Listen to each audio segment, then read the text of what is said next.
نحمده ونصلي ونسلم على رسوله الكريم أما بعد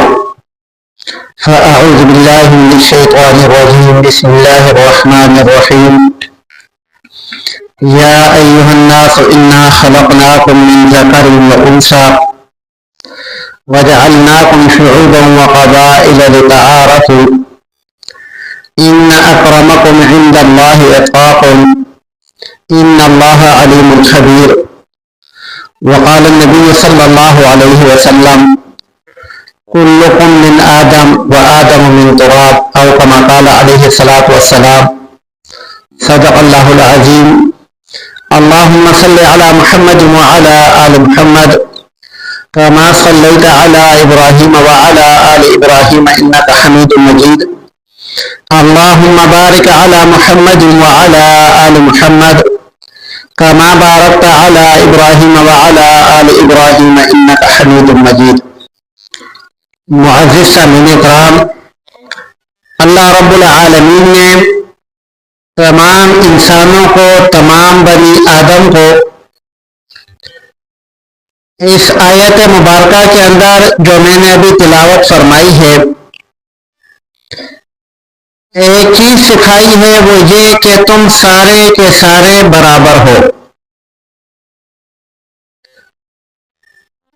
تم میں کوئی بھی کسی سے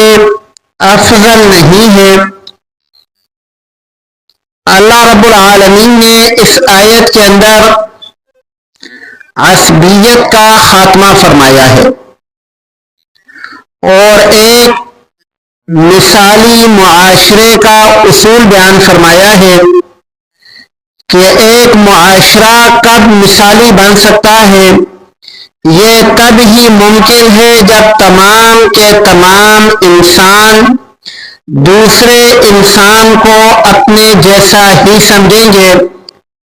دوسرے انسان کو اپنے سے کم تر نہیں سمجھیں گے۔ اس آیت مبارکہ کا ایک شان نزول بعض کتب کے اندر لکھا ہوا ہے کہ تاجدار مدینہ صلی اللہ علیہ وآلہ وسلم نے فتح مکہ کے موقع پر حضرت بلال رضی اللہ تعالی عنہ کو اذان کا حکم دیا کہ آپ